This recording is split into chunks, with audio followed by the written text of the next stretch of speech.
ये कौन लोग हैं जिनके साथ आप काम कर रहे हैं? सर ये बेसिकली अनाथ और बेसहारा लोग हैं, क्योंकि हमारे समाज की विडंबना है। वैसे तो हमारा देश श्रवण कुमारों से भरा पड़ा है, लेकिन कुछ बच्चे इतने घिनौने अपराध करते हैं जो अपने बूढ़े माता पिता की पिटाई करते हैं, उनको घर से निकाल देते हैं, उनको खाना नहीं देते, दवा नहीं देते, अस्पतालों में ले जाके उनका इलाज नहीं करवाते, और बहुत बार तो उनको सड़कों पर मरने के लिए छोड़ देते हैं।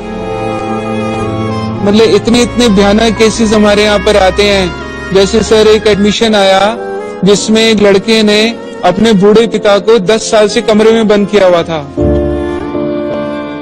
और वो सारी प्रॉपर्टी उसकी हड़पना चाहता था, तो उनको पुलिस छुड़वा के लाई।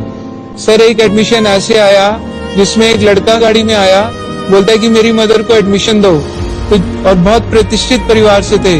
जब वो अपनी मदर को लाए तो हमारे पाँव के नीचे से जमीन निकल गई। उनकी मदर का कुल वजन सिर्फ 12 किलो ही था।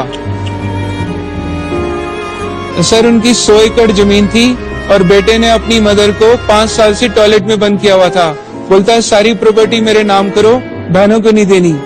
और सर एक एडमिशन ऐसे आया जिसमें कि हम दहल ही गए कि बच्चे कितने घिनौने अपराध कर रहे हैं। सर एक लड़के ने तो क्या किया, उसके पिता कोमा में चले गए थे, तो वो लड़के ने सर धोखे से अपने पिता का घर बेच दिया और अपना यूएस का ग्रीन कार्ड बनवा लिया, और फ्लाइट के 4 घंटे पहले अपने फादर को किराए के कमरे में बंद करके कमरे में बड़े बड़े चूहे छोड़ दिए और खुद अमेरिका भाग गया।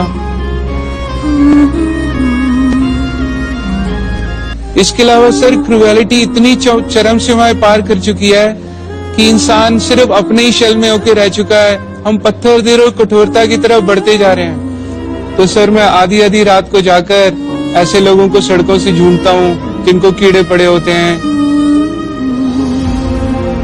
जो लाइलाज बीमारियों से ग्रस्त होते हैं, या ऐसे लोग जो सड़कों पे बिना कपड़ों के नंगे घूमते हैं या नालों में सड़े गले पड़े रहते हैं। तो सर उनको आधी रात को ढूंढकर अपनी गोद में लेके आता हूँ, फिर अपने गुरुकुल के अंदर उनको रहना, खाना, दवा और रोजमर्रा की सभी सुविधाएं निःशुल्क देता हूँ। तो ऐसे सर भगवान जी के आशीर्वाद से 10 साल के अंदर कोई हजारों लोगों को सड़कों से रेस्क्यू कर लिया, हजारों लोगों के परिवार भी ढूंढ दिए, उनको यूनाइट करा दिया, और अभी कई 100 बेसहारा लोग हमारे यहाँ परमानेंट रहते हैं। और सर अभी तक मैं वैसे तो भगवान जी के आशीर्वाद से कुल 6000 से ज्यादा लवारिस लाशों का दाह संस्कार कर चुका हूँ। इसके अलावा भारत सरकार, आपको जान के बड़ा गर्व होगा, ऑल इंडिया मेडिकल इंस्टीट्यूट से हमारे एक यूनिक कॉन्ट्रैक्ट साइन हुआ है सर, जिसमें वो अनक्लेम डेड बॉडीज वो हमें एवरी डे 30 से 40 लाशें हैंड ओवर करते हैं। सर इनमें अनक्लेम बॉडीज हैं? Yes sir. यानी कोई आता नहीं बताने के लिए कि कौन? नहीं सर, बच्चे आजकल माँ बाप की अस्थियां लेने भी नहीं आते सर।